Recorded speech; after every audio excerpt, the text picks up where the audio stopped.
Welcome to the Seven Figure Hour podcast, where we dive into stories of those who've encountered seven figures in business, on social media, or in major life experiences.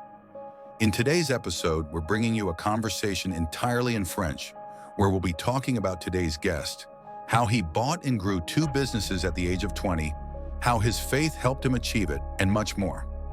Make sure to follow the podcast and share it with others who might enjoy these inspiring conversations. We really appreciate your support.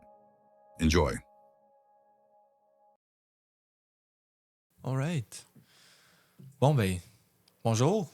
Aujourd'hui, j'ai le plaisir d'accueillir Victor Saint-Jacques, un jeune entrepreneur de 20 ans qui a déjà accompli des choses assez impressionnantes. Fait que dans l'espace d'à peu près un peu plus qu'un an, Victor, il a non pas acheté une, non pas deux, mais maintenant, je viens d'apprendre ça, 3 entreprises. Fait qu'il est déjà sur une bonne voie pour générer plus d'$1 million de revenus cette année. Fait qu'on va aller un petit peu là-dedans lors de l'enregistrement. Puis en plus, son parcours entrepreneurial, Victor, il a aussi vécu une petite transformation spirituelle au cours des dernières années. Fait qu'on va aussi aller toucher à cet aspect-là de sa vie. Donc, c'est ça. Victor, merci d'être là. Merci de de me donner un petit peu la chance de te présenter. On se disait justement, tu commences à te tanner de te présenter puis de parler un peu de ton histoire, mais si tu peux juste brièvement nous parler un peu d'où tu viens, comment tu t'es rendu là aujourd'hui, puis je te laisse la parole. 100%. Fait que je m'appelle Victor. J'ai présentement 20 ans au moment d'enregistrer le podcast. Je viens de Laval. J'ai grandi là toute ma vie. L'histoire assez typique. Là, je suis un jeune sportif qui était très doué à l'école, même s'il aimait vraiment pas ça. Je vais finir le secondaire. Je suis en 2004, fait que pendant le temps de la COVID, j'étais en secondaire 5.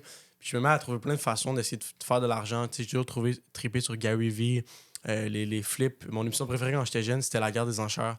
Fait qu'il achetait il achetait des unités à l'encan, puis il essayait de les revendre. Fait que j'ai toujours aimé genre le truc de comme revendre des choses, genre des cartes de hockey, des paquets de gomme, limite. J'ai toujours aimé ça, l'idée de flipper des affaires.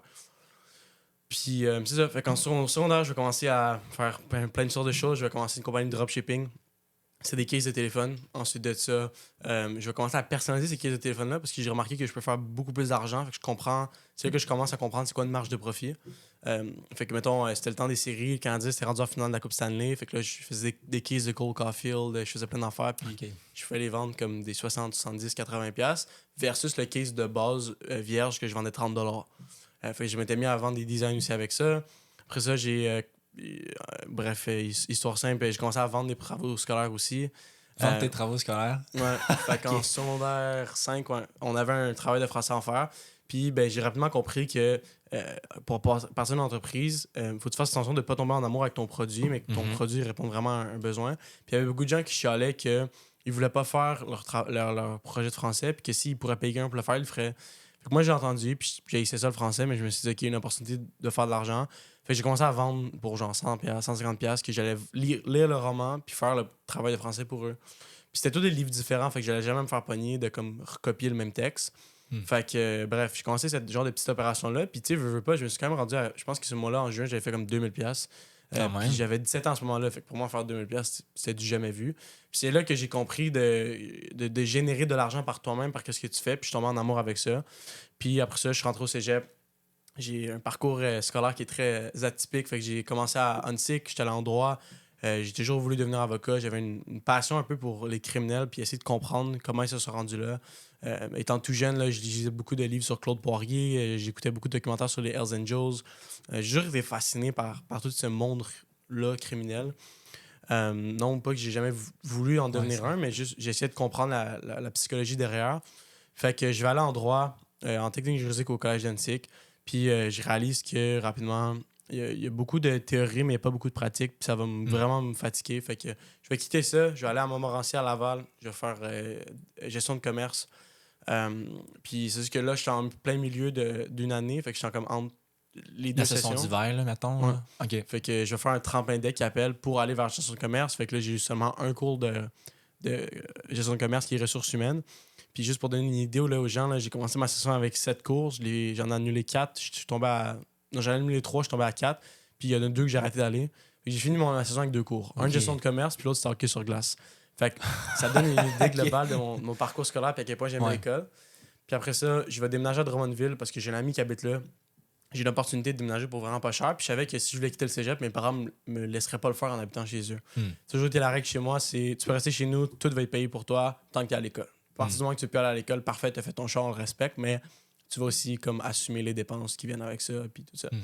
Fait que je vais passer à Drummondville, puis ça va prendre peut-être 2 semaines, puis je vais quitter le cégep.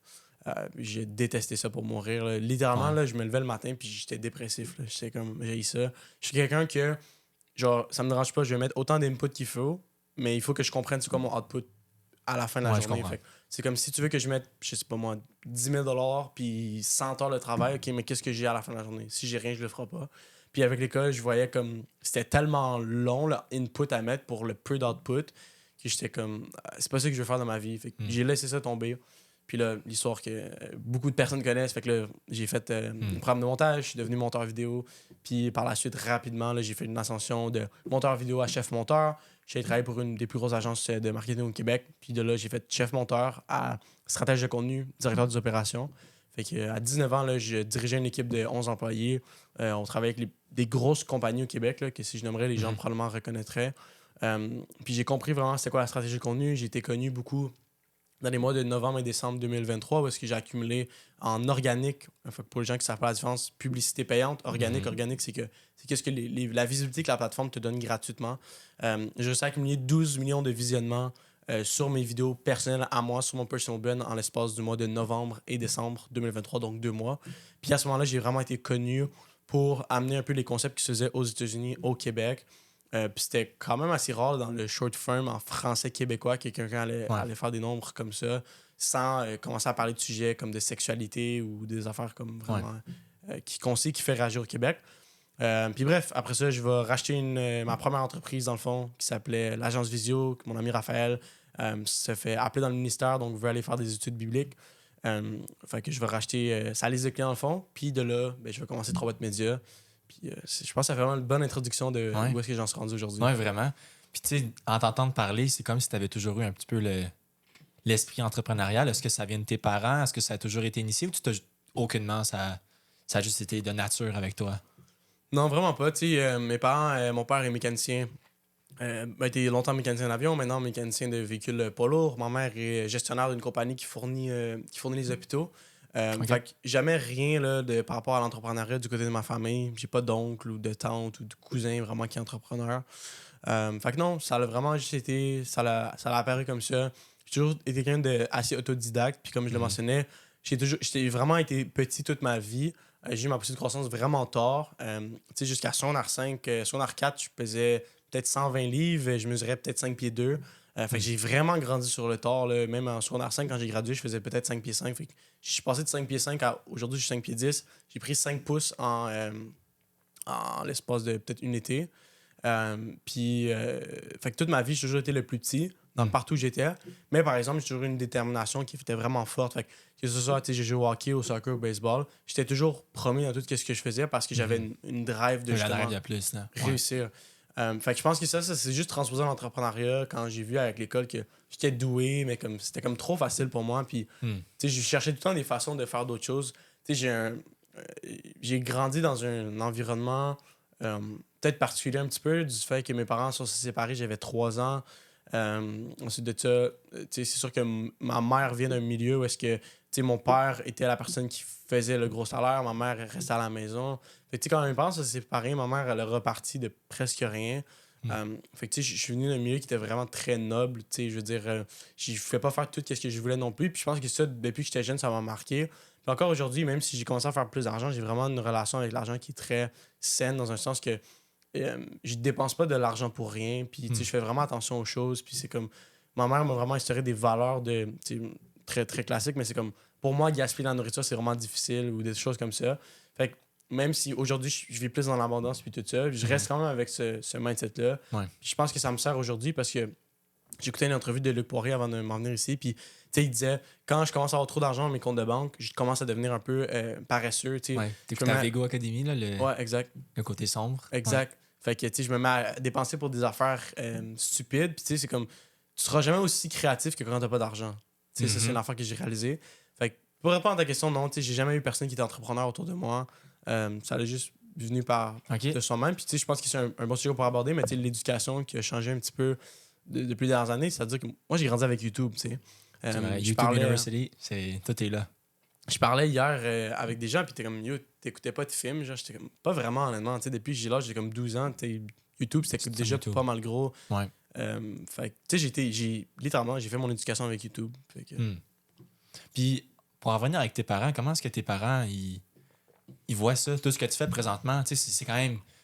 Qu'ils voient leur fils de 20 ans qui crème, il en a acheté 2, il en a acheté une 3e, là, il roule, puis tu sais, juste avant ça, il travaille chez Jean Coutu, comme toute l'évolution. Comment est-ce que tes parents ils voient ça? Puis comment est-ce qu'ils te supportent? Est-ce qu'ils sont un peu plus craintifs?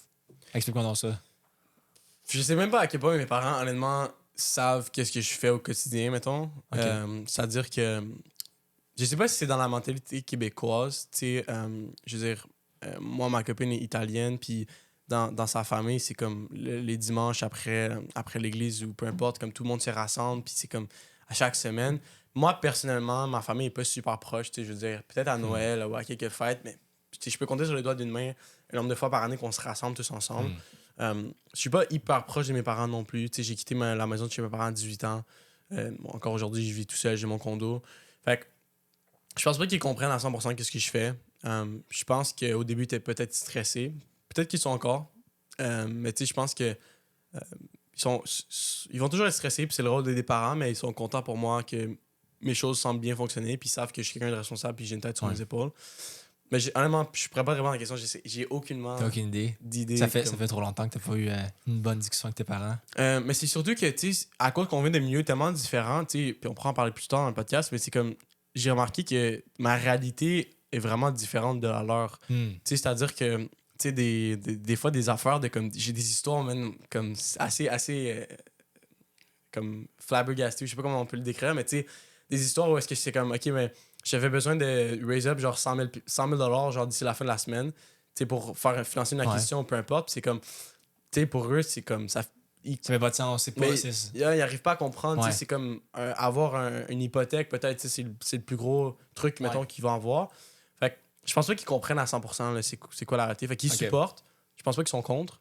Mais je pense aussi que rendu à mon âge, ils sont comme il fait ses choix, puis il se plante. Puis ok, je comprends. Puis pour revenir à un point que tu as mentionné très brièvement, tu as mentionné l'Église. Comment est-ce que tu es né dans le fond dans une famille religieuse? Est-ce que tu es né dans une famille croyante? Puis sinon, qu'est-ce qui est arrivé? Est-ce qu'il y a un moment dans ta vie où tu as eu un signe? Puis qu'est-ce qui t'a amené à aller dans une église? Ce serait relativement atypique pour un jeune aller à l'église de toutes les semaines. Fait que je te laisse la parole pour parler de ça un petit peu. Mes grands-parents, du côté de ma mère, ont toujours été chrétiens, sont toujours été à l'église. Ma mère a grandi chrétienne. Puis, ça, tu sais, je veux dire, j'ai le souvenir que quand j'étais vraiment jeune, tu sais, des fois, ma mère allait prier pour moi, genre, avant d'aller dormir, puis tout, mais rien de vraiment plus, tu sais. Mon père, église catholique, comme je pense la majorité des Québécois dans la quarantaine, cinquantaine aujourd'hui. Fait que non, tu sais, je dirais pas que j'ai grandi dans un milieu vraiment chrétien. Tu sais, on savait que quand on allait chez mes grands-parents à Noël ou tout ça, on priait avant de manger puis tout ça, mais rien de hyper sérieux. Puis quand j'avais 18 ans, dans le fond, fait qu'il y a 2 ans de ça, j'étais vraiment obsédé par essayer tout le temps de faire plus d'argent. À ce moment-là, mon idée, c'était vraiment educate. Puis c'était tout le temps, genre, mes métriques dans ma vie pour savoir si j'avais du succès ou pas, c'était, OK, ben avec combien de filles je peux coucher ou peu importe, avec combien d'argent je peux finir à la fin du mois, puis est-ce que je peux être encore plus en shape. C'était vraiment... Mes métriques étaient très superficielles puis très matérialistes, je dirais. Puis ma vie était basée là-dessus. Fait que, tu sais, pendant 1 an, pendant que j'étais dans mon appartement de Drummondville, je parlais plus vraiment à ma famille parce que j'étais tellement obsédé par le fait de faire de l'argent que tout ce qui... Puis c'est là que j'avais une mentalité très pas saine avec l'argent, très malsaine. Parce que j'étais comme tout ce qui m'aide pas à faire plus d'argent au quotidien en ce moment. Tu le bloques, là. Pourquoi ça devrait être dans ma vie, tu sais. Même d'aller des fins de semaine à Laval pour voir ma famille, j'étais comme c'est une perte de temps, ça me rapportera pas plus d'argent. Fait que j'étais vraiment très... mon cœur était très froid. Tu sais, dans la Bible, il y a un verset, puis j'espère que je le misquote pas, parce que ma Bible, je l'allais en anglais, pas en français, mais ça dit que, tu sais, comme quand tu te fais sauver, genre, Dieu va transformer ton cœur de pierre, puis il va mettre dans un cœur de chair. Puis c'était vraiment un cœur de pierre que j'avais, dans le sens que, peu importe c'était quoi, là, même des petites fling-flang ici et là pour essayer de me faire plus d'argent ou des affaires comme ça, je m'en foutais bien, je les faisais.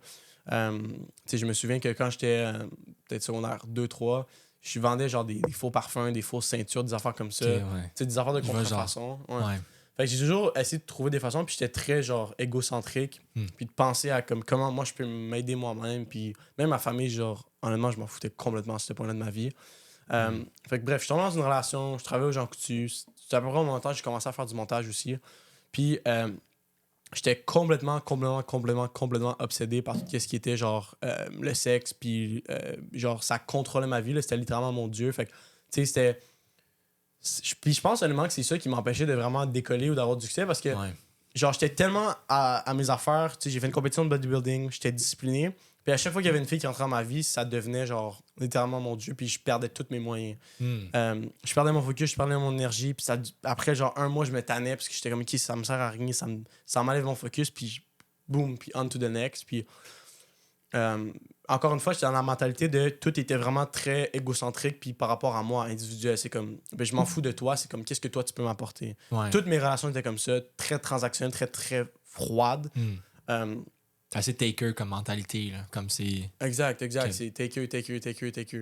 Puis, qu'est-ce qui a changé, en fait, c'est que, pour faire une histoire courte, Raph, dans le fond, pour qui je travaillais à ce moment-là, fait que la première entreprise que j'ai rachetée, il était devenu chrétien. Il était devenu chrétien il y a comme peut-être 3 ou 4 ans, mais il était beaucoup en développement personnel, il s'était perdu un peu. Puis là, il était vraiment commencé à aller à l'église avec justement un ami qu'on a en commun, Manuel. Puis il était vraiment assidu, puis il me disait, hey, je vais à l'église le dimanche. Puis je le trouve un peu bizarre, mais peu importe. Puis un moment donné, je me souviens que c'était le Super Bowl 2023. Puis à la fin du spectacle, Rihanna avait fait un signe d'Illuminati. Puis à ce moment-là, à cause justement que j'écoutais beaucoup à NUT, il arrêtait pas de parler des élites puis des affaires comme ça. Puis j'étais tombé même pendant un bon 3 semaines dans des théories du complot puis d'essayer de comprendre qu'est-ce qui se passe. Puis j'écoutais des documentaires pour savoir c'est quoi les Illuminati. Puis j'étais tellement genre focusé sur le evil qu'il y a dans ce monde qu'à un moment donné, genre, ça me rendait dépressif. Puis j'étais comme genre... Je faisais des crises de panique, crises d'anxiété, puis je me rappelais à tous les soirs, j'étais dans ma chambre, puis genre, je me mettais à pleurer, puis genre, c'était juste fou, là. J'étais pas capable de... J'avais tellement de pression, je me sentais comme si... Tu sais, comme les vidéos satisfaisantes, que c'est comme une machine qui compresse des affaires. Oui, la hydraulic press, là. Je me sentais comme ça, genre, que ça me compressait. Jusqu'à un moment où est-ce que Raph, je suis au téléphone avec lui, je l'appelle, je dis que je veux quitter la job, merci de l'opportunité, c'est trop de pression pour moi, je sais pas ce que je vais faire, mais je suis juste tanné. J'ai jamais des idées noires, vraiment, là, loin de là, j'ai jamais pensé à m'enlever la vue ou rien, mais c'était très gris là, dans ma tête. Puis j'étais juste tanné, j'étais comme, qu'est-ce qui se passe? Pourquoi mes affaires, ils semblent pas fonctionner? Puis je me rappelle que cet appel téléphonique là, il m'a dit, après 20 minutes que je pleurais au téléphone, puis il pouvait même pas placer un mot, il a dit, est-ce que je peux prier pour toi? Puis à ce moment-là, j'étais comme, j'ai pas grand-chose à perdre, fait que fais-le. Puis du moment qu'il a prié, je me suis senti vraiment comme il y a une paix qui est venue sur moi. Puis genre, ça a comme anéanti toute la pression que j'avais sur mes épaules. Puis j'étais comme, ok, c'est cool cette affaire-là, genre. Puis là, par la suite. C'est quoi ce feeling-là? Ouais, fait que par la suite, il m'a amené à l'église du gars de New Chapel, justement, qui fréquentait à ce moment-là. Je me rappelle, c'est la première fois que j'ai rencontré aussi, j'ai rencontré Manu. Il m'a acheté une Bible. Puis quand je suis revenu, dans le fond... Une vieille Bible rouge. Ouais, exactement. Tout le monde a. Exactement. Mais une histoire drôle, c'est que quand je suis revenu à Drummondville, puis c'est là qu'on dit, tu sais, des fois, puis je le vois avec beaucoup de jeunes, tu sais, c'est comme... Ils sentent que comme Dieu est à leur porte ou que comme Dieu essaie de leur parler, puis qu'il essaie de les attirer, puis tout d'un coup, il y a un regain de son levé avec Revival Montreal pour les églises, les reportages qu'ils ont fait à Radio-Canada, puis c'est comme... Ça a pas été tout rose, puis 100% parfaitement, tu sais, je veux dire, je suis revenu à Drummondville à ce moment-là, puis ma relation avec mon ex-copine, elle s'est mise à dégringoler. Ça allait vraiment pas bien. À un point que j'étais comme, OK, ben dans le fond, j'ai mis cause à effet. OK, c'est depuis que genre, j'ai accepté Dieu dans ma vie que je pensais que ma relation va mal. Fait que j'ai pogné ma Bible, je l'ai lancée en fond de ma garde-robe, fermé ma garde-robe, je vais plus jamais entendre parler de lui. Fait que là, je continuais à essayer de faire ma vie, mais je pensais que ça allait se régler. Mais avec mon ex, ça continuait à se dégringoler, puis ça allait de pire en pire. On chicanait tout le temps. Genre, littéralement, là, on était supposés déménager ensemble. Là. Je venais de signer le bail pour une autre année. Puis là, boum, elle m'annonce que non, ça fonctionnera pas. Genre, son père était. Peu importe, genre, tout ce qui pouvait aller mal, allait mal. Puis bref, histoire courte, je sens vraiment que Dieu m'appelle à revenir à Laval. Puis j'étais comme, à ce moment, j'avais plus d'argent, puisque ça faisait comme 2 mois que je travaillais plus. Je payais mon loyer. Parce que, en tout cas, je sais pas ce que je faisais de mes journées, mais j'étais vraiment dépressif. Puis là, mon coloc va m'annoncer qu'il quitte le cégep, il décroche, puis il retourne à Laval. Puis là, je me ramasse tout seul avec l'appartement. Là, je viens de re-signer le bail pour une autre année. Ça me tente pas de rester là. J'ai toujours vécu à Laval. Drummondville, pour moi, c'est une ville un peu perdue. J'allais là juste pour le cégep. Fait que là, je sentais Dieu qui me disait de retourner à Laval. Puis j'étais comme, OK, je comprends. En ce moment, j'ai pas de place où rester. J'ai pas d'argent pour me payer un appartement à Laval. J'ai une copine. Puis j'ai un appart qui est ici pour une autre année. Puis là, mon père, ça faisait 1 an que j'avais pas parlé. de nulle part, m'appelle, me dit hey, by the way, si tu veux revenir quelques jours à Laval ou peu importe, lui, il a un triple S là-bas, puis il a dit hey, tu pourrais venir. Puis j'étais ok, c'est étrange, peu importe, je prends note. Fait que là, je m'en vais passer là une fin de semaine pour Pâques. Puis juste avant que je parte, j'étais chez ma mère, puis ma mère, elle voit que je file pas, là. Puis elle me demande, genre, t'es sûr que ça va? Je suis comme, ouais. Elle me dit, non, t'es sûr que ça va? Puis je dis, honnêtement, ça va pas. Puis là, je me mets à pleurer comme un bébé. Puis là, j'ai parlé avec elle pendant comme 3 heures. Puis là, c'est là que j'ai tout dit qu'est-ce qui se passait. Puis là, j'ai dormi là cette nuit-là. Puis le lendemain, je suis retourné à Drummondville pour une journée. J'étais allé dormir chez mon ex. Je suis allé l'apporter à l'école. Je suis revenu chez nous, ça c'était le mardi matin. Je suis revenu chez nous pour 10 minutes. J'ai recommencé à me sentir dégueulasse. Fait que je l'ai appelé, j'ai dit écoute, je m'en vais quelques jours à Laval, ça va pas bien. On se reparle. Puis là, je pars à Laval, j'arrive chez mon père le lundi. Puis j'ai dit ok, je veux rester ici, mais comment je vais faire? T'sais, j'ai tout ça qui me reste encore là-bas. Finalement, 3 jours après, moi et mon ex, on se laisse. J'ai jamais reparlé de ma vie après ça. Ok, parfait, ça c'est clear. Là, maintenant, mon appartement, qu'est-ce que je fais? Boum, out of nowhere, le propriétaire m'appelle. Il dit on voulait pas te laisser pas signer le bail, mais là, finalement, on va le canceller le bail. Voilà, on a trouvé quelqu'un pour te remplacer. Là, j'ai plus d'appartement. Je suis comme, oh wow. Fait que comme tout, super naturellement, c'est vraiment placé pour que je revienne à Laval. Puis là, ça fait maintenant 1 an et demi que je suis à Laval. Puis j'ai commencé à la Good News Chapel. C'est là que j'ai rencontré, c'est là qu'on s'est rencontrés. C'est là que j'ai rencontré Tienne, puis d'autres personnes de mon entourage maintenant. Fait que c'est un peu ça, là, je te dirais, histoire courte là, qui m'a vraiment fait allumer. C'est j'avais vraiment un vide à l'intérieur de moi que j'essayais de combler avec du sexe, que j'essayais de combler avec de l'argent, puis que ça fonctionnait pas. Puis quand j'ai vraiment commencé à voir ma relation avec Dieu grandir, puis ça n'a pas été parfait dès le début, tu sais. Il y a encore des concepts au départ que je comprenais pas, puis tu sais, je me rappelle la première fois que Raph, dans l'auto, m'a dit « Selon la Bible, tu devrais pas coucher avec une femme qui est pas la tienne, genre avec une femme à laquelle t'es pas marié. » Don't sleep with another man's wife. Puis je me rappelle que genre j'étais comme toi t'es un malade mental. Genre, ça c'est le samedi qu'on était sur des tournages puis tout. Puis le dimanche on allait à l'église pour la première fois. Là je textais mon ex puis j'étais comme trouve une façon de me ramener puis j'étais blanc comme un drap là. J'étais en char avec lui puis j'étais comme je sais pas comment je vais faire pour sortir d'ici mais c'est fou là, leur affaire là, c'est une secte là. Ouais, je commençais à capoter puis tout. Puis tu sais ça m'a pris 2 mois vraiment avant d'être vraiment clean puis tu sais j'avais encore la misère, tu sais, c'est comme, je suis en train de worship dans l'auto, j'écoutais de la louange, peu importe, je priais, j'avais ma Bible, j'essayais de lire ma Bible, puis là, boum, j'allais coucher avec mon ex. Puis là, la Bible était sur la table chevet, puis je commençais à lire la Bible. Mais j'étais un bébé chrétien, je comprenais pas à ce moment-là c'est quoi les règles un peu qui viennent avec la Bible, puis pourquoi ils sont là aussi. C'est pour se protéger, puis pour pas qu'il y ait des choses mal qui arrivent, puis pas parce que Dieu essaie de t'enlever le fun que tu peux avoir. Donc ça m'a pris un peu de temps encore là à réaliser ça, puis tu sais, je pense que comme n'importe quelle personne qui commence à venir à l'église ou qui commence à entretenir sa relation avec Dieu, avec Jésus, ben il y a différents types de parcours. Puis moi, ça m'a pris un peu de temps, mais tu sais, c'est là qu'on voit après ça que comme Dieu fait toutes choses pour une raison. Maintenant, je regarde ma vie, puis c'est comme, je vois tout ce qui s'est enligné depuis la dernière année et demie. Justement, là, on parle donc de ça. Parce que tu as brièvement mentionné Étienne, tu as mentionné Raph. Dans le fond, ces 2 gars-là, Étienne en particulier, tu l'as rencontré à l'église, puis tu as fini par... Tiens, je le connaissais avant l'église. Tu connaissais avant l'église, OK. Fait que moi, puis on a commencé à aller à l'église à peu près en même temps à cause de Raph. OK. Mais je connaissais Tienne depuis 1 an là, avant ça, là, parce que j'avais fait sa formation. T'avais fait toi-même le justement. cours, c'est ça. T'avais fait pour devenir monteur vidéo. OK. Exact. Fait que c'est là, puis j'imagine que c'était à l'église que tu t'es rapproché, puis que t'as entendu parler que il voulait peut-être vendre. Mais avant ça, t'avais déjà acheté l'agence Visio, ça se peut-tu? Ouais, fait qu'en septembre 2023, je vais acheter l'agence Visio. Avec mon partenaire à ce moment-là, on va fonder 3 Boîtes Médias. Fait qu'on va commencer l'agence de marketing, pas de zéro. À ce moment-là, j'avais 1 an d'expérience dans le marketing. Fait que ce soit le montage vidéo, que ce soit stratégie de contenu. Fait que je partais pas de zéro. Puis mon nom commençait à s'établir au Québec. Je faisais beaucoup de contenu. Puis mon personal brand commençait à se développer. Puis ça, encore à ce jour, le propre de médias, c'est ma compagnie. Mais après ça, on parle de ça c'est en novembre. En mars 2024, je suis dans un voyage à Vancouver. Puis le mercredi, Tienne sent qu'il faut qu'il vende sa business puis qu'il passe à autre chose. Fait que quand j'entends ça, tout de suite, ils ont dû me mettre à cœur de faire un move, essayer de l'acheter. Puis moi, je savais que la business, ça valait plusieurs dizaines de milliers de dollars, voire même 100 000 $. Puis j'étais comme, ouais, mais j'ai pas l'argent en ce moment.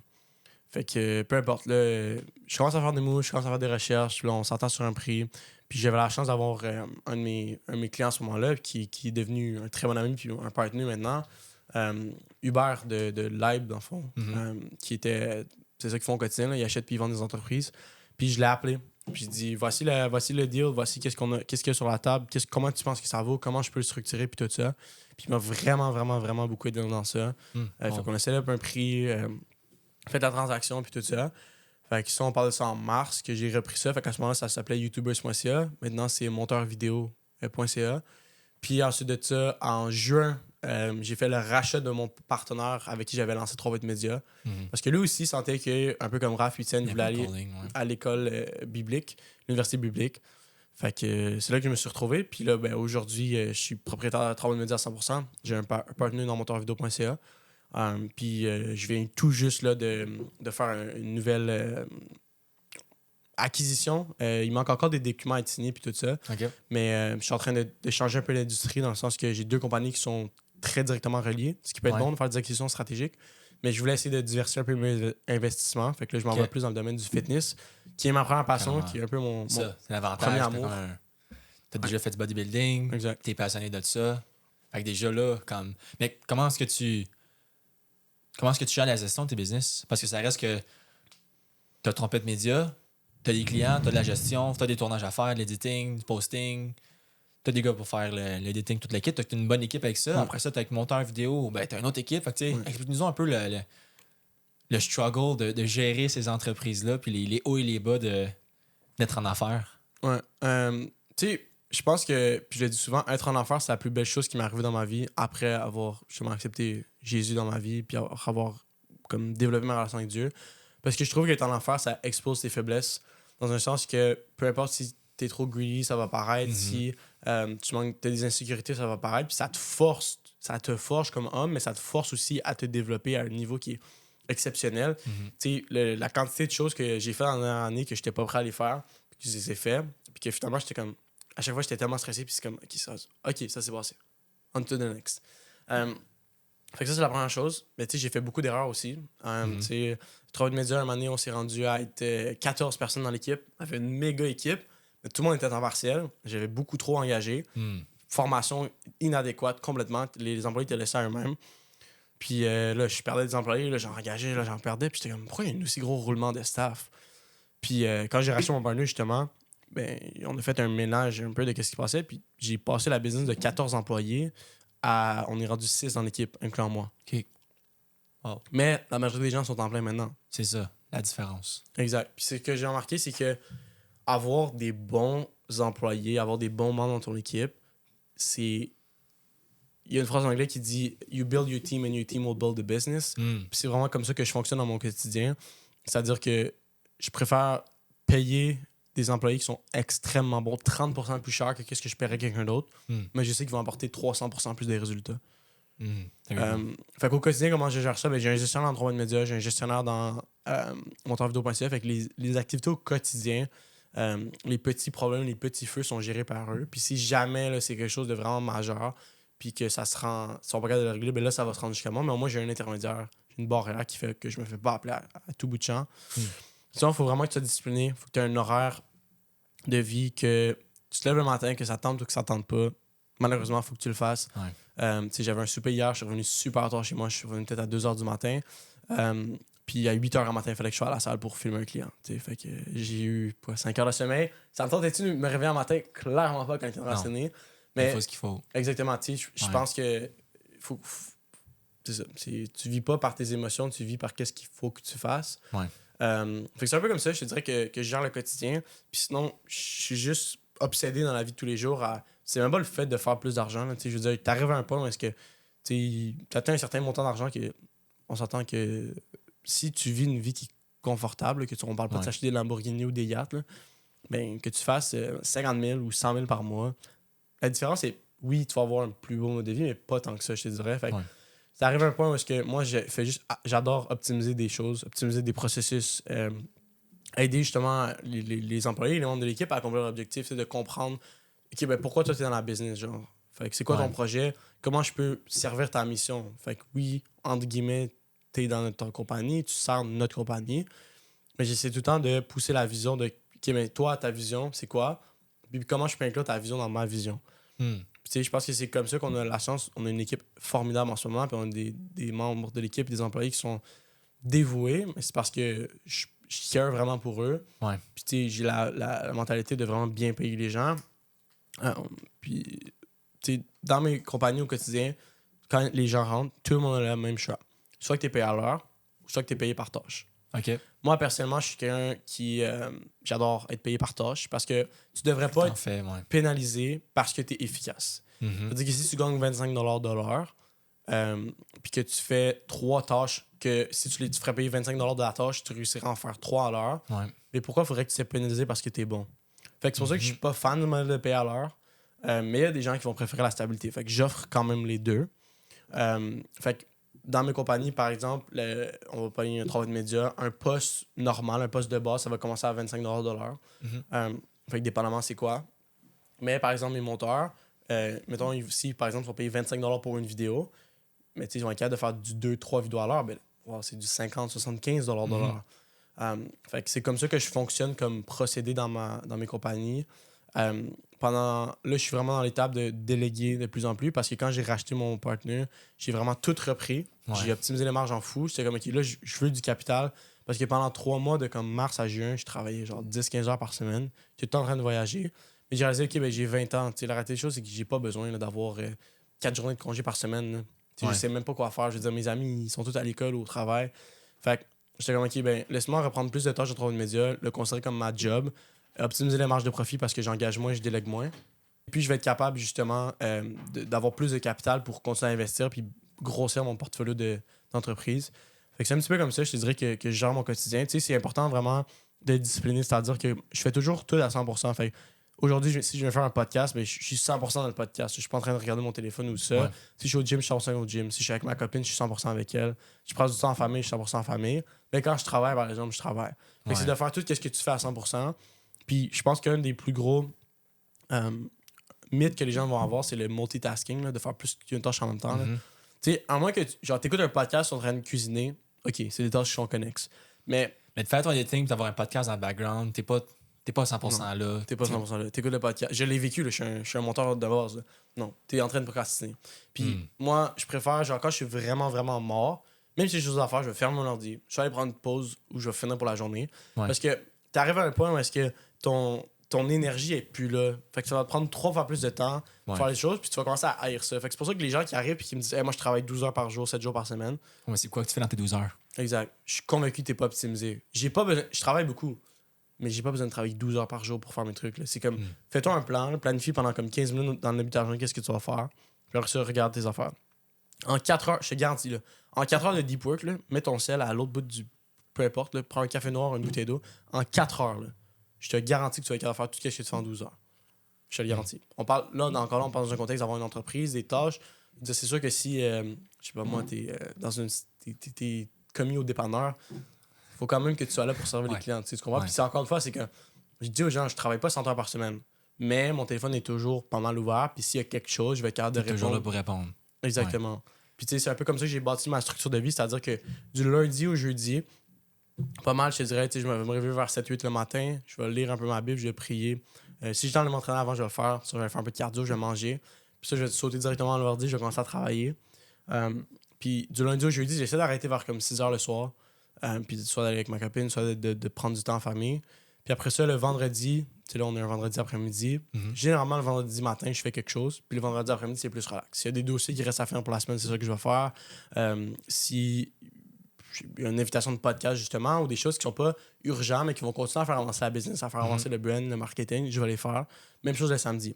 Généralement, le samedi, ça va être des journées où je vais aller shoot du content, enregistrer du contenu, que je vais aller faire des podcasts. Puis le dimanche, je vais complètement être off. Fait que le matin, je vais aller à l'église. L'après-midi, généralement, je vais soit aller manger, chiller avec des amis. Mais le dimanche, j'essaie de vraiment rien faire, à part, vers la fin de la journée, je vais juste planifier la C'est ta semaine. Ouais. Exact. Fait que c'est un petit peu comme ça, je te dirais que je gère mon quotidien. Puis j'ai vraiment appris à mieux me pacer pour être capable de justement pas faire de burn-out ou haïr ce que je fais. Exact. C'est ça qui te permet, dans le fond, aussi que tu es en mesure de présentement regarder pour faire une 3e acquisition, tu sais. Parce que si tu étais dedans puis tu faisais ton 100 heures par semaine, je t'ai dit que tu ne la regarderais pas, là, la 3e business. Tu te rendrais jusque-là puis tu prendrais même pas le temps de la regarder. Fait que, tu sais, le fait que tu sois bien structuré puis tu sois bien discipliné te permet aussi de t'épanouir, tu sais. Ouais. Puis qu'est-ce qui t'a fait Dans le fond, l'entreprise est-ce que c'est une entreprise qui était hors marché ou sur marché? C'était sur Hors un marché. centris? Hors C'était un marché. off-market? OK. Ouais. C'était avec de la prospection, tu as trouvé ça ou c'était Toutes contact? les entreprises que j'ai achetées sont hors marché jusqu'à Ok. maintenant. Puis ça a toujours été par des contacts. OK. Toujours été par des contacts. Je suis dans une industrie qui est, je me considère vraiment chanceux dans un sens que, avec monteurvideo.ca, on est les leaders là, au Québec en termes d'université en ligne de montage. Fait qu'on est l'université qui produit, l'école qui produit le plus de monteurs au Québec. C'est-à-dire que des grosses entreprises, quand même, viennent nous voir puis demandent pour des monteurs. Puis nous, on a une agence de placement à l'interne. Fait qu'on va venir placer des monteurs dans Oh, la quand même. compagnie. Fait que, tu sais, là, j'ai la chance de faire beaucoup de contacts. Puis j'ai la chance aussi de travailler quand même avec des très gros clients, surtout dans le domaine immobilier à Montréal puis au Québec. Fait que juste dans les événements qu'eux font, j'ai la chance de faire des belles rencontres. Tu sais, Uber, c'en est un bon exemple. Là. Tu sais, je veux dire, Uber, il est très, très, très bien connecté au Québec. Fait que, ouais, tout est autant Raph, ça a été un ami, j'ai travaillé pour lui. Pour ça, Tienne, ça a été un ami, puis ça a été un de mes mentors. Mon autre partenaire, il était déjà en business quand je l'ai racheté. Puis cette compagnie-là, maintenant, si je me suis fait présenter par quelqu'un d'autre, puis, tu sais, à la base, je veux dire, j'ai juste commencé à parler avec lui, puis c'était pas un but de me parler, puis il était comme, voici ma situation en ce moment, bam, bam, bam, ma compagnie ici, ça va super bien, niveau cash flow, tout. Puis direct là, dans ma tête, c'est toujours important d'être ouvert aux opportunités, là, parce que des opportunités, il y en a partout. J'ai dit, ça pourrait être intéressant pour moi. Puis à la base, c'est la première chose que j'ai voulu faire, c'était devenir entraîneur fitness. J'avais fait mes licences. Au début, ouais. Ouais, Ok, cool. Quantum Training, je faisais l'académie, puis tout ça. Mais ce que j'ai pas aimé, puis moi, je me faisais suivre par un coach à ce moment-là, puis c'est quand j'ai demandé la question si ça ressemble à quoi ton quotidien, c'était de gérer tout le côté humain derrière, le côté psychologie. Pour moi, c'est comme, genre, je te donne quelque chose, puis j'ai un peu la mentalité, genre, robotique ou soldat, c'est comme, tu vas faire Je te le ça. donne, tu le puis- fais. C'est exact. Puis là, j'ai compris que, mais non, tu sais, il y a des gens qui ont des situations particulières, puis ont des émotions, puis c'est bien correct. Mais c'était clairement pas fait pour moi. Fait que j'ai compris que aimer s'entraîner, puis aimer entraîner les autres, c'est quelque chose pas de la même complètement chose. différent. Ok. Fait que je suis revenu un peu à mon premier amour dans un sens que j'ai toujours eu une passion pour l'entraînement depuis que je suis tout jeune, le sport. Puis ben là, j'ai eu la chance, puis tu sais, ça a été de la prospection tranquillement, tu sais, des premières rencontres, Première deuxième rencontre, tu rencontre, bâtis, t'évalues, tu vois les valeurs, qu'est-ce qu'il veut. faire Ok. la relation, avoir accès un peu aux chiffres tranquillement, pas vite. Puis après ça a été de pas avoir peur de faire une offre. Puis ça, c'est une chose, c'est comme, aie pas peur là, autant que, tu sais, il disait tout le temps, genre, mettons qu'il y a une fille que tu trouves de ton goût, ben t'es mieux d'y aller, de te Vas-y. faire rejeter, que de rester dans le friend zone pendant je sais pas combien de mois. Mais c'est la même chose avec une entreprise, avec l'immobilier ou peu importe c'est quoi. Ouais. Tu sais, si tu prends jamais ta chance, tu vas jamais. Tu sais, au hockey, là, si tu prends jamais de shot, tu vas jamais scorer. Mhm. Au basket, tu lances jamais le ballon, tu vas jamais scorer. Même chose au soccer, tu kicks pas le ballon, il n'y a aucune chance qu'il rentre dans le but. Tu sais, fait que si tu as peur de comme, te planter complètement parce que tu lances, ben, c'est correct, mais tu sais, le coût de l'inaction est beaucoup plus grand que le coût d'une mauvaise action. Mhm. Absolument. Wow. C'est bien dit comme ça. Pour en revenir un peu à tes deux entreprises, présentement, tu es dans l'acquisition.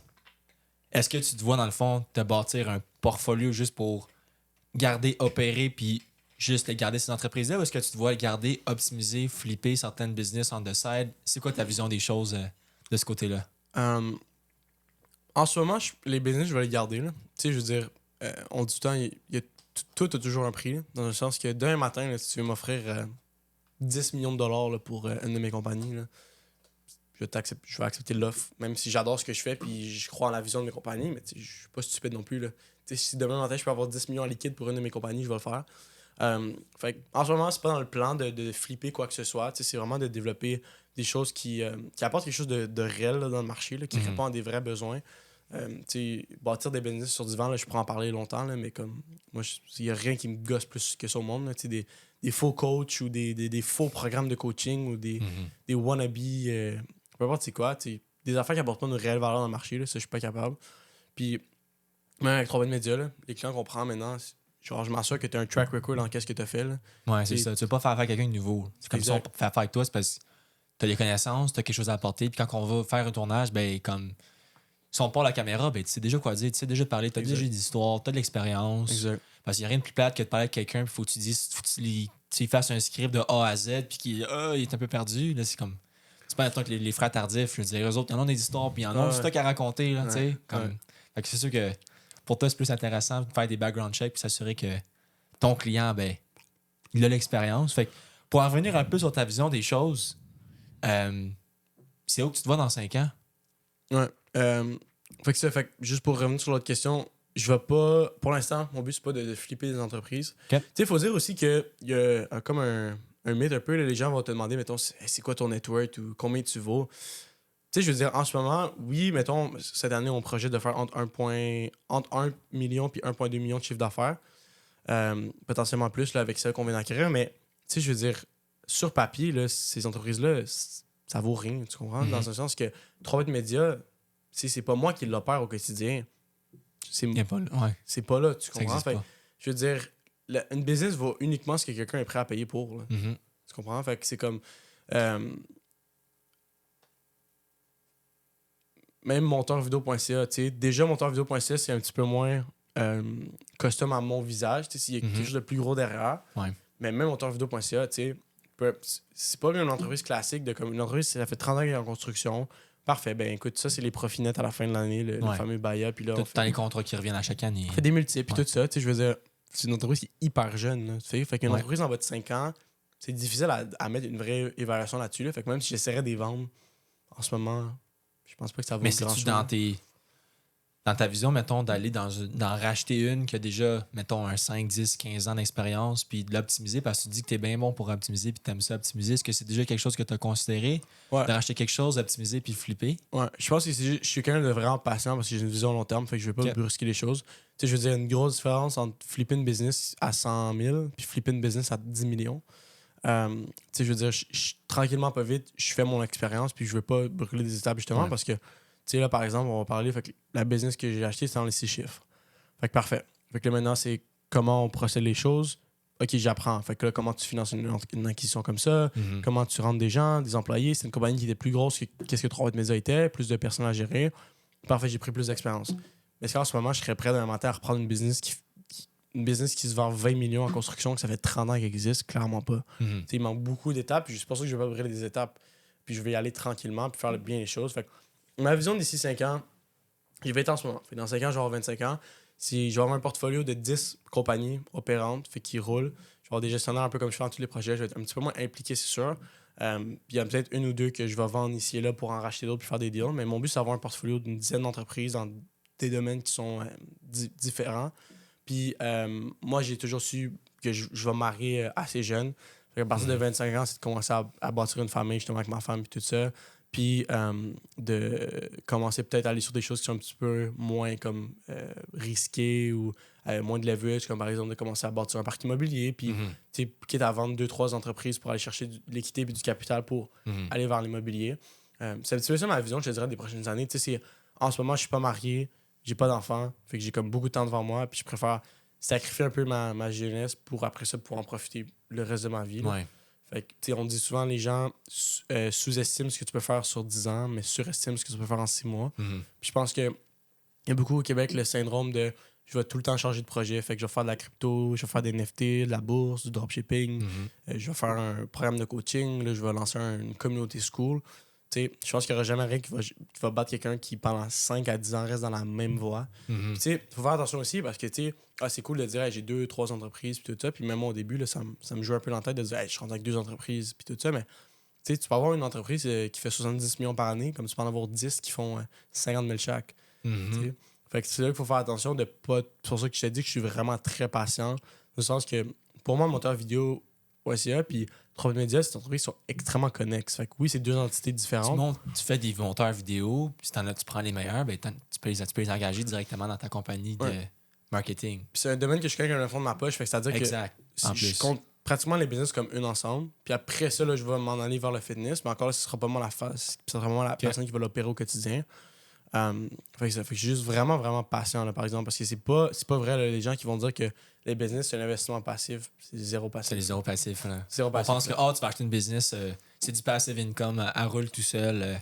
Mais tu sais, Cool. peut-être une business à 50 millions, là, qui a 500 employés puis tout ça, là, mais une business à 100 000, 200 000, 300 000, non, clairement pas. Il va Ouais. falloir que tu l'opères puis que tu fasses des choses. Mais encore là, tu as des plus gros potentiels de flip et d'optimisation. Exact. Tu sais, fait que Exactement. c'est à quel point. C'est toujours de te demander, puis les gens vont être comme, hey, je suis mieux dans l'immobilier, je suis mieux d'être avocat, de faire un gros salaire, d'aller dans l'équité privée, la bourse. Tout est bon, tout fonctionne. Ton profil d'investisseur à toi, c'est quoi? Est-ce que, par exemple, mettons l'immobilier. Je parlais avec justement un de mes clients, puis il était comme, OK, tu veux commencer ton parc immobilier, voici ce que tu veux savoir. voici combien tu as besoin environ. Maintenant, la question que j'ai pour toi, c'est tu veux-tu plus être un investisseur passif qui fait juste fournir du capital puis qui retire ses deals, ou tu veux être actif puis toi-même faire les rénovations? La réalité des choses, c'est que je suis pas une personne extrêmement manuelle. Fait que la deuxième option fait pas super de sens pour moi. Fait que oui, la deuxième option est beaucoup plus payante et lucrative. Mais t'imagines-tu le nombre de temps que je vais perdre là-dessus? Ouais, c'est Fait ça. que tout fonctionne. C'est juste de savoir, toi, personnellement, c'est quoi que tu veux puis c'est quoi ta vision. C'est pour ça que mon plan de match, c'est que pour les 5 prochaines années, c'est de me focusser beaucoup plus sur l'équité privée et les entreprises au Québec que l'immobilier. Parce que j'ai le temps d'être dedans au quotidien. Parce que je suis pas marié puis j'ai pas d'enfants encore. Par exemple, quand je vais avoir des enfants puis que je vais être marié, mais là, je vais vouloir passer plus de temps avec eux. Fait que là, peut-être que je vais commencer à me délaisser du gros leverage comme l'équité privée puis aller vers l'immobilier. Parce que, tu sais, acheter des startups, c'est extrêmement risqué, là. C'est très, très, très, très, très, très risqué. Puis encore à ce jour, je veux dire, faut faire attention. Puis c'est pour ça que j'enlève pas mon pied de l'accélérateur parce que, genre, les compagnies, ils sont. T'as à une coche de faire exploser, d'aller dans les 10 millions de chiffre d'affaires, puis t'as un autre coche de faire faillite.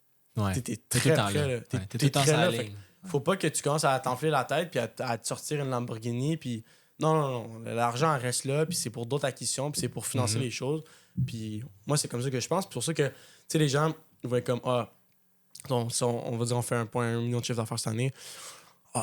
Tu pourrais t'acheter ci, ça. Ben ouais, mais la réalité des choses, c'est que 1,1 million de chiffre d'affaires, là, si tu savais le salaire que je me verse, là, c'est probablement plus petit que 90% des gens qui écoutent le podcast. Pourquoi? Ben parce qu'il y a beaucoup de dépenses qui sont payées par mon entreprise. J'ai pas beaucoup de dépenses personnelles. J'ai pas un gros lifestyle non plus, là, à part mon condo puis ma voiture. Je fais pas de dépenses. Tu sais, je veux dire, quand on voyage, c'est pour la compagnie. Fait que, tu sais, je veux dire, c'est pas 1,1 million qui est dans mon compte de banque Non, c'est liquide ça. que je peux aller à Monaco puis triper avec, tu sais. Voilà, la F1 à Monaco, on n'est pas encore rendu là. Exact. T'as-tu un conseil à donner à quelqu'un qui veut se commencer dans l'acquisition d'entreprise? Ouais, informe-toi. Honnêtement, comme Live, shameless plug, là, mais il n'y a pas de meilleure plateforme que quant à moi que ça au Québec. On produit énormément de contenu avec Live, que ce soit les podcasts, les vidéos YouTube. Il y a une vidéo YouTube qu'on a fait récemment, là, puis il a analysé une transaction avec les vrais chiffres, avec le Excel sheet sur YouTube. Va voir cette vidéo-là. C'est une des clientes de Live qui a acquis une compagnie de distribution alimentaire. Puis t'explique tout en détail. Là. Honnêtement, ça va être le meilleur 13 minutes que tu vas passer dans ta semaine, dans ta vie. Là. C'est ce qu'on voit pas, on voit pas dans les classes, dans les cours à l'école. Je veux dire, il va prendre littéralement les états financiers d'une business, puis il va break it down, puis il dit, ben, telle affaire, c'est un red flag, telle affaire, il fallait que tu revérifies. Pourquoi est-ce que. J'ai déjà parlé avec Marc-Antoine de chez Live, puis il me disait des fois, c'est juste, tu regardes ça, puis tu regardes sur 3 ans, puis tu dirais comme, hey, pourquoi la deuxième année, tes réparations de tes camions, c'était 37 000, puis l'autre d'avant, c'était 12. Qu'est-ce qui est arrivé, tu sais? Il s'est-tu passé quelque chose? Mais comme la connaissance que ces gars-là, ils ont, puis ils apportent, comme tu dis, informe-toi. Hein? Fait que si t'avais un mot à dire, ce serait informe-toi. Pas un mot, mais une phrase à dire à quelqu'un qui veut commencer, ce serait informe-toi. Tout est dans l'information, dans l'expérience. Puis, tu sais, je veux dire, c'est pour ça que je t'ai dit que je ferai vraiment le temps de faire les choses tranquillement, puis bien. Parce que tu peux te brûler, te over-leverage, puis commencer à faire plein d'affaires, puis faire faillite, puis c'est comme. On joue pas au casino, là, c'est pas du gambling qu'on fait. Là. C'est des acquisitions précises, c'est des choses réfléchies, c'est des choses stratégiques. Puis, mais moi, j'ai fait énormément d'erreurs, mais j'apprends dessus aussi. Puis comme quand je fais d'autres acquisitions, je les fais pas. Fait que, mettons par exemple, je donne un exemple. Live, ils font environ une acquisition par année environ. Là. Ils pourraient en faire bien plus que ça. Là. Mais c'est parce que ce serait pas smart dans le sens que c'est comme. Tu peux pas négliger tes choses aussi. Là. Puis c'est comme. C'est cool d'acheter plein de business, là, mais surtout des startups, là, ça demande énormément d'investissement de temps. Fait que, tu sais, je veux dire, déjà, mettons, dans ma situation, là, ça va être bientôt à rouler 3 startups. Tu sais, je veux dire, déjà, ça, c'est extrêmement prenant en termes de temps. Tu sais, j'ai pas le temps là, d'aller faire de l'immobilier ou de commencer à aller en acheter d'autres. C'est comme, non, je vais me concentrer là-dessus. Ouais. Puis pour comme 2-3 ans, je vais les bâtir. Puis faire attention aussi avec les réseaux sociaux, là, de ne pas croire tout ce qu'on voit. Là. Moi, je les vois, les gens dans l'industrie au Québec. Là. Vous savez, la quantité de personnes là, qui sortent des Lambeaux, qui flashent là, des gros voyages, puis tout ça, puis ils vivent sur les marges de crédit, leurs cartes de crédit sont pleines, ils sont prêts de payer leur loyer. Je peux même pas les compter sur les doigts de deux mains, le nombre de personnes que je connais voir ça. Là. Puis du monde que les gens qui écoutent connaissent très bien. Fait que, ce qui arrive, c'est que 2 ans après, on les voit plus. Exact. C'est te demander est-ce que tu es là pour 40 ans ou est-ce que, tu sais, je veux dire, j'ai 20 ans. Là. Dans 40 ans, je vais avoir 60 ans. Tu sais, puis on pourrait parler de la question de la retraite longtemps, mais tu sais, comment, à quel âge tu veux prendre ta retraite? Non, mais c'est quoi la définition de la retraite? T'sais? Parce que théoriquement, je considère que je suis déjà à la retraite. Dans un sens. Je fais ce que je veux quand je veux, puis j'aime ce que je fais. J'ai créé une vie. Qu'est-ce que tu veux plus? J'ai créé une vie que je suis capable de partir quand je veux en voyage. Je suis Ouais. capable, si mon église fait un événement, je suis capable de prendre congé puis de la faire. Je fais quand même des très très bons revenus, puis j'adore ce que je fais. Je me lève le matin avec le sourire dans le visage. Wow. Puis on change la vie des gens, que ce soit par les gens qu'on aide, autant nos clients, que par notre staff qu'on a. Tu sais, j'ai une conversation justement, j'ai un de mes employés dans le travail de maison en ce moment. Il y a 2 visions qu'il m'a partagées que lui veut faire. Ok. Il veut s'acheter une voiture, puis il veut acheter une bague de fiançailles pour sa copine. Wow. Mais moi, ça me motive. Là. Je suis comme, parfait, man. Let's go. Voici l'objectif. Voici le game plan. T'as besoin de combien? T'as besoin de 10 000. Parfait. Fait que là, c'est ça qu'on va faire. Puis check, en 60 à 90 jours, tu es capable d'avoir ton 10 000. Tu comprends? Puis c'est le mental. Ouais. Puis c'est comme, moi, c'est ça que j'ai maintenant. Puis c'est ma mission, ma vision un peu, c'est de redonner des opportunités aux jeunes dans un sens que, tu sais, je me lève pas tous les matins en me disant, comment je vais faire plus d'argent parce que genre, je veux show off ou peu importe, c'est ça. C'est comme, non, vraiment pas. C'est sûr que le fait que je sois chrétien, ça m'aide à vraiment être un puis à reconnaître que tout ce que j'ai à la base vient de Dieu. Mais pour moi, c'est vraiment, tu sais, je suis très impliqué avec un ministère qui s'appelle Salvation Now de TJ. Tu sais, je le considère un peu comme mon mentor spirituel. Puis c'est comme, OK, ben comment je peux aider les prochains événements qu'ils vont faire à justement les commanditer, à les sponsoriser justement, puis à juste prendre les ressources que j'ai en ce moment. Puis c'est comme, c'est toujours te demander, c'est comme, est-ce que tu sers de l'argent comme quelque chose dans ton cœur, puis tu essaies de la préserver. Puis tu sais, on en voit là, des gens qui sont cheap, qui sont radins, puis c'est comme, c'est pas comme ça. Il faut que l'argent elle sorte, l'argent elle rentre, puis c'est comme, vois ça les roule. opportunités, tu sais, vis dans un monde d'abondance parce que quand tu commences à faire ça, les opportunités, tu réalises qu'il y en a absolument partout. Là, tu sais, on est dans un studio de podcast en ce moment. Là. Puis moi, ma tête à la radio fonctionne, puis je me dis, OK, réalistiquement, combien d'équipements ça coûte en ce moment? On va dire 25 000, OK. Je peux louer ça, on va dire 150 pièces de l'heure.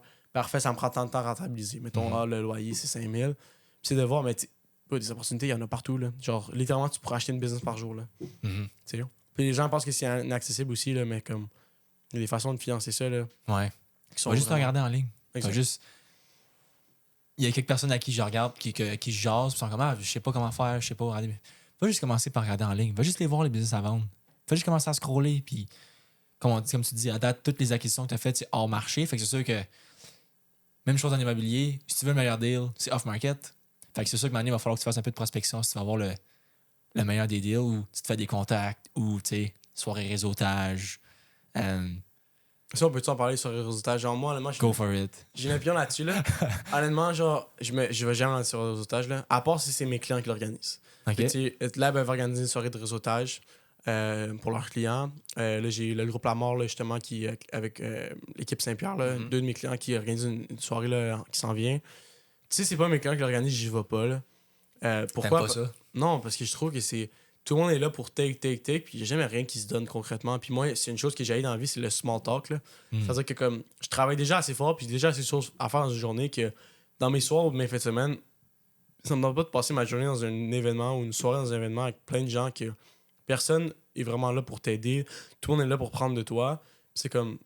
Genre, je vais prendre ce temps-là, puis je vais le passer avec ma famille, avec ma copine ou avec mes amis. Tu comprends? Genre, Ouais, je vais pas- comprends. Fait que moi, personnellement, même avant... fait que c'est ça. J'ai une opinion qui est quand même assez stricte et controversée sur les soirées de réseautage. Mais personnellement, je trouve que surtout les soirées de réseautage qui sont gratuites, là, parce que tu sais, c'est toujours C'est sûr, ouais. qu'est-ce que tu payes pour être là, puis c'est tout ça. Puis c'est comme, honnêtement, genre moi, je trouve que apprendre les réseaux sociaux, le langage général, puis le montage, c'est ta clé pour entourer dans un monde. Tu sais, je veux dire, au quotidien, j'ai la chance d'avoir des contacts dans le monde hypothécaire, immobilier, des avocats, des notaires. Genre, j'ai tous ces gens-là dans ma liste de contacts. Puis ces gens-là me payent pour travailler avec moi. Tu comprends? Fait que ça t'ouvre la... Tu sais, un petit gars de 20 ans, 18 ans quand j'ai commencé, qui a la chance d'avoir tous ces gens-là. Puis genre, juste le knowledge que j'ai en immobilier, là, en ce moment, mais c'est tout à cause de mes clients. Là. Le knowledge que j'ai sur les entreprises, ben, c'est tout à cause que j'ai commencé à travailler avec Live. Fait que il n'y a pas de meilleure opportunité, selon moi, de comme aller puis de commencer à travailler pour un entrepreneur, de le suivre dans son quotidien. Tu sais, je veux dire, j'ai la chance de les suivre pendant des journées. Là. Tu sais, je viens de revenir d'un tournage en Floride. C'était comme le premier client intéressant de Travail de Média. Puis c'est des investisseurs immobiliers qui ont bâti un gros parc ici à Laval. Puis que là, ils sont en train de faire la même chose en Floride. Mais man, la quantité d'informations que j'ai appris là, pendant que j'étais là-bas.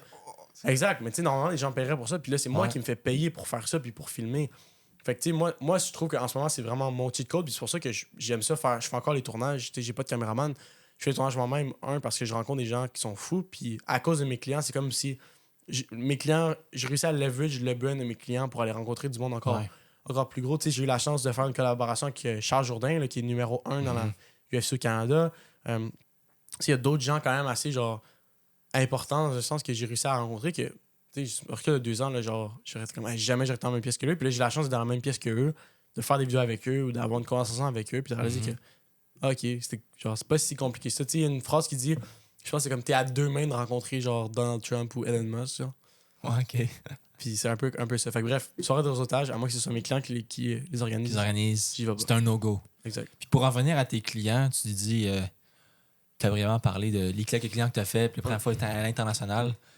Est-ce qu'il y a quelqu'un, une célébrité ou quelqu'un connu, que tu te dis, ah, j'aimerais ça, travailler avec lui? C'est une bonne question, honnêtement. Célébrité connue, que j'aimerais ça travailler avec lui.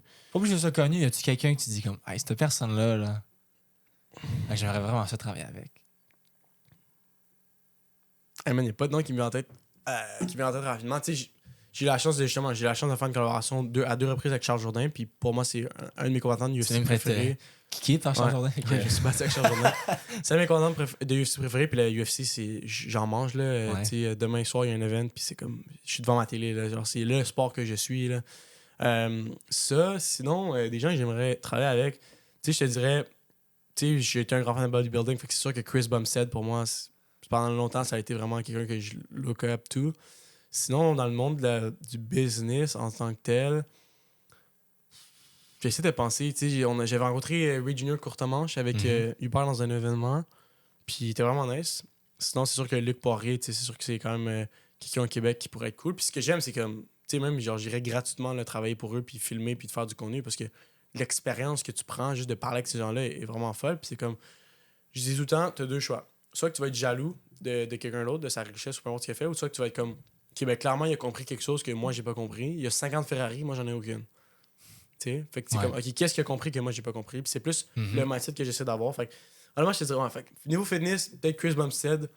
Niveau hockey, genre peut-être comme Sidney Crosby ou quelque chose comme ça.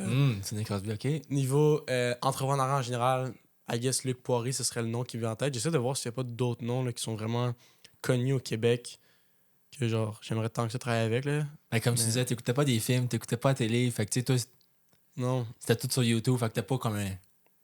C'est ça, Alex Hormozy, Hormozy, ouais. Moi, j'aime Alex Hormozy. Alex Hormozy, OK. Alex Hormozy ou Cody Sanchez, c'est comme les deux, j'écoute beaucoup des États-Unis. Eux, c'est sûr que genre j'aimerais vraiment ça, tu sais, avoir une conversation avec eux et tout ça. Puis je le crois sincèrement, que ça va arriver. Là. Mais sinon, c'est ça. Tu sais, j'ai pas d'idole en tant que tel ou peu importe, mais tu sais, ça, c'est pas mal les gens que j'écoute au quotidien. Là. OK. Ouais. Pour en revenir un peu sur le côté business, Ouais. y a-tu un apprentissage que t'as vraiment... comme c'est quoi le plus grand apprentissage que t'as eu au cours de la dernière année, mettons? Limite tes dépenses. Limite tes dépenses, c'est possible. Augmente pas ton mode de vie puis ton train de vie au fil que tes revenus augmentent. Parce que tes revenus bruts puis qu'est-ce qui reste dans tes poches, c'est quelque chose de très différent. Fait que ça, puis tu sais, tu vas te mettre à être dans des... Tu vas te mettre du stress, puis tu sais, tu veux avoir le plus de liquide possible pour être capable de continuer à grossir tes choses. Là. Fait que pas que tu veux profiter de la vie, là, mais il y a une façon de le faire. Puis surtout quand tu es plus jeune, selon moi, tu devrais te sacrifier un peu plus pour continuer à avoir plus de liquide pour continuer à réinvestir. Ça, je t'en dirais, puis c'est ça qui fait qu'aujourd'hui, tu sais, même s'il peut y avoir des périodes des fois qui peuvent être plus difficiles, perdre des clients ou peu importe, ça va jamais venir à me stresser parce que j'ai pas un mode de vie qui est démesuré. Là. Je dépense très, très, très, très en bas de mes... Qu'est-ce que je pourrais dépenser, là. OK. Ça, je pense que ce serait... C'est ça qui vient le plus grand apprentissage. Y a-t-il une situation en particulier qui te vient en tête quand tu dis ça? Ouais, un paquet de gens, justement, là, que j'ai vu, là, qui ont fait des faillites, que leur compagnie elle a complètement chuté ou crashé parce que, justement, ils se sont pris la grosse tête, des R8, des Urus, puis un paquet de choses qui arrivaient hors de leur contrôle, qui a fait en sorte que... En business, souvent, c'est des montagnes russes. Hein? Fait que tu pognes un high, tu penses que t'es le king of the world, mais finalement, tu réalises que la montagne russe, ça monte puis ça descend. Hein? Fait que... Puis tout ce que tu bâtis pas sur Dieu, puis avec Dieu aussi, c'est bâti en vain. Puis tu sais, une autre affaire, c'est vraiment le service client. Là. Je continue à le répéter. Là, je trouve qu'il y a trop de gens qui négligent ça. C'est comme je vais vendre, je mets de l'argent en publicité, en marketing. Mon service client est à chier. Mais tu sais, il n'y a rien d'aussi bon que des referrals, des références là, pour grossir ta business parce que c'est un lean cost. Tu n'as pas besoin de payer des ads. Non. Justement, souvent, les références, ben, tu n'as même pas besoin de les closer parce qu'ils savent déjà combien de charges, sont corrects avec ça. Ils ont vu d'un ami ou peu importe ton service qui était vraiment bon. Tu sais, mettons les tardifs, là, sont numéro 1 chez Royal Lepage au Canada. J'ai eu le contrat à cause des Frères Lamort. Parce que j'ai fait une bonne job avec les Frères Lamort, les tardifs l'ont vu, boum, boum. Tu comprends? Là, il organise un événement le mois prochain. je te garantis qu'on va payer 2-3 clients de cet événement-là. Pourquoi? Parce que si bol, les 2 personnes qui organisent l'événement, puis un des courtiers invités, c'est tous nos clients. Ouais. Fait que c'est sûr qu'on paye 1 à 2 à 3 clients dans cet événement-là. Fait que maintenant, je fais pas de prospection vraiment, je fais pas de ads. Ma business 3 médias fonctionne que par référence. OK. Puis c'est Cody Sanchez qui disait ça, puis ça revient un peu sur le même point, mais ton entreprise n'a pas un problème de lead, ton entreprise a un problème de produit. C'est-à-dire que ton restaurant, même si tu mets 100 000 de publicité puis qu'il y a 100 000 personnes qui viennent le visiter, si le pâté chinois que tu fais il est dégueulasse, ben, les gens vont. Moi, je vais pas dire à ma soeur d'aller le manger parce que justement, le pâté chinois était dégueulasse. Par exemple, si le pâté chinois c'est le meilleur pâté chinois que j'ai mangé de ma vie, je vais devenir un ambassadeur de ce que tu fais de ton restaurant, puis tout le monde va venir. Fait que c'est une affaire que souvent les gens vont dire, c'est comme, hey, si j'aurais plus de leads ou. T'sais, c'est une affaire, mais c'est comme, même si c'est des leads, il faut que tu sois capable de les closer, les leads. Faut que tu fasses des suivis. T'sais, une autre affaire, c'est l'argent dans les follow-up. Des clients, justement, que j'avais, que ça a pris là, 1 an à les closer là, sur plusieurs follow-up, mais j'ai jamais abandonné. Chaque mois, je faisais mes suivis. Chaque mois, je faisais mes suivis. Puis c'est pas de dire, hey, quand est-ce que tu vas acheter mon produit, là, viens-t'en, je suis prêt. Non, c'est comme, hey, comment ça va la business ce temps-ci? Est-ce que je peux faire pour t'aider? T'as besoin d'un logo? Parfait, je connais mon ami. Puis c'est comme ça, vraiment, que j'ai établi ma business. Puis ce qui est fort maintenant, c'est que mon churn rate est très, très, très bas à cause que, justement, mes clients, je leur donne tout le temps le maximum. Je sais pas, tu sais, on vient d'incorporer maintenant nos clients dans l'offre de service. On leur fait 2 vidéos YouTube par mois inclus. Puis, tu sais, je veux dire, on n'a pas monté les prix, là. Fait que ça, c'est plus de coûts pour nous. Mais je perds de l'argent aujourd'hui, un petit peu d'argent aujourd'hui, mais j'en fais bien plus parce que je garde mes clients sur le long terme. Ils sont satisfaits. Fait qu'ils sont satisfaits, ils me réfèrent du monde. Ouais. Puis Fait que c'est juste gagnant. c'est comme ça que j'aime ça, faire ma business, dans le fond. OK. Wow. Si tu avais devant toi Victor, v'là 2 ans, v'là 3 ans, y a-t-il quelque chose que tu dirais? Believe in God. Believe in God. OK. Wow. Tout ce qui m'est arrivé dans ma vie vient à 100% du fait que je me suis rapproché de Dieu, puis j'ai commencé à écouter sa voix, à prier, puis à suivre les choses qu'il me disait de faire. Tu sais, il y a 1 an, le jour pour jour, là, j'étais un monteur vidéo, stratège de contenu. Je faisais quoi? 5 000 $ par mois. Puis ma vie, elle a explosé en dernière année. Tu sais, on va parler de 3 acquisitions, on va parler de tous les rachats qui se sont faits, les expériences, les revenus, ou peu importe, mais tout ça, là, je le regarde aujourd'hui, puis il y a des gens qui me demandent comment tu as fait. Je suis pas de vraiment donner d'explications précises. J'ai pas l'impression qu'il y a vraiment rien qui a changé dans ma vie, à part le fait que je me suis rapproché de Dieu. Puis de plus en plus, je l'ai vu ouvrir des portes dans ma vie. Puis il y a tellement de choses qui sont arrivées. Puis c'est ça que je veux être aussi. Je veux que ma vie soit un témoignage vivant de dire, OK, lui, clairement, la main de Dieu est sur sa vie. Puis ça l'influence dans tout ce qu'il fait. Puis c'est ça que je veux être. Puis c'est pour ça que j'essaie toujours d'être humble dans tout ce que je fais. Parce que, honnêtement, même si j'essaie de revenir en arrière puis de dire, qu'est-ce que j'ai fait concrètement? Oui, je suis quelqu'un de discipliné. Oui, je suis quelqu'un qui travaille fort, j'ai de la détermination, mais il y a plein de monde qui ont de la détermination et qui n'arrivent pas à réussir. Fait que pourquoi moi plus qu'un autre? Wow. Ah, c'est beau. Puis y a-tu un moment au cours des dernières années où ce que tu te dis, ben le cours de la dernière année, en fait, où ce que tu te questionnais sur est-ce que ça va fonctionner? Comme tu as-tu un moment où est-ce que tu te réveilles le matin et tu étais comme, ah, je sais pas comment on va faire passer aujourd'hui? Tous les jours. Tous les jours. Tous les jours. J'ai une histoire que je peux raconter. J'étais allé en Italie cet été pour le mariage d'un de mes amis. Premier jour que j'arrive en Italie, j'avais racheté justement mon partenaire. Fait que j'avais des paiements qui passaient à tous les mois, peu importe, pour la vente des actions. Puis je me rappelle, il y a une journée très précise où est-ce que je fais les payes des employés le jeudi.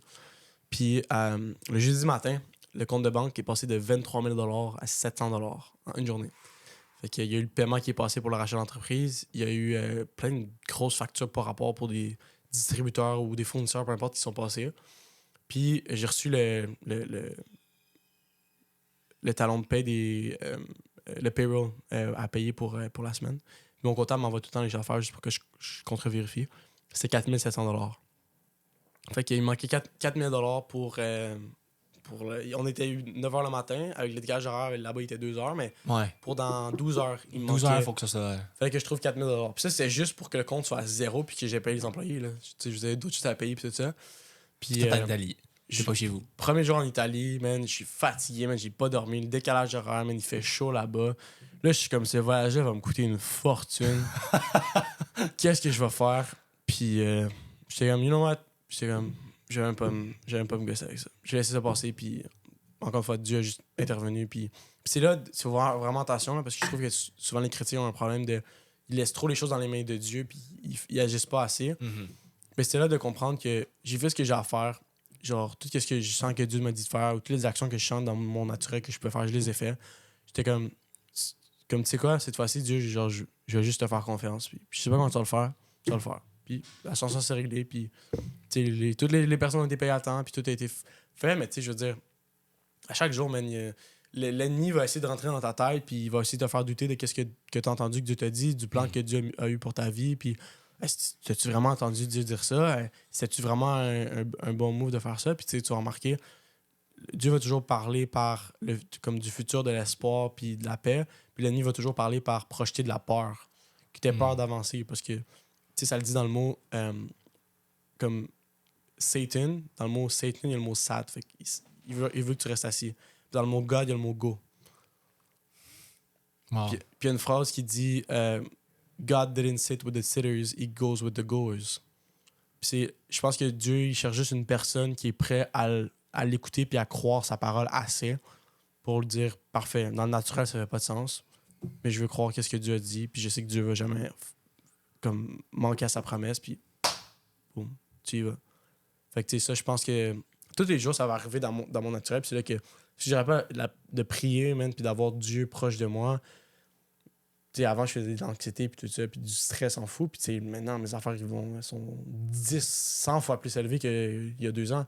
Puis la seule affaire qui me garde comme ça, puis que je suis capable d'avoir une paix, puis tout ça, puis une joie, c'est ma relation que j'ai avec Jésus. Fait que tu disais que tu faisais de l'anxiété avant, puis là, tu te trouves dans une situation qui est techniquement, sur papier, ben, c'est bien plus stressant. Tu gères 2 business, t'en achètes une 3e, tu te retrouves avec moins de stress, moins d'anxiété, carrément. Ouais, j'ai pas de stress seulement. Je suis vraiment relax. Puis, tu sais, c'est pour ça que des fois, il y a des situations qui vont arriver. Puis, tu sais, ils font toujours des jokes avec ça. Mais il y a des gens proches de moi qui disent, Vic, par rapport à tes business, genre, t'es tellement sharp, puis t'es tellement à tes affaires. Puis on dirait que le reste de ta vie, t'es tellement sur l'autopilote, genre. Puis il y a rien qui te dérange. C'est comme, genre, faut voir que tu perds un rendez-vous pour le garage. Good. Mais il y a rien qui me stresse à cause que maintenant, j'ai tellement expérimenté des choses stressantes, puis qui sont allées haut, qu'on dirait que ça remet en perspective tout ce que tu vis. Puis c'est comme, j'ai pas d'eau en ce moment, mettons, j'ai soif. C'est juste de l'eau. Parce qu'il y a des affaires pires que ça qui vont arriver, tu sais. Il y a un employé qui a quitté, oui. Il y a un client qui a quitté. Tu comprends?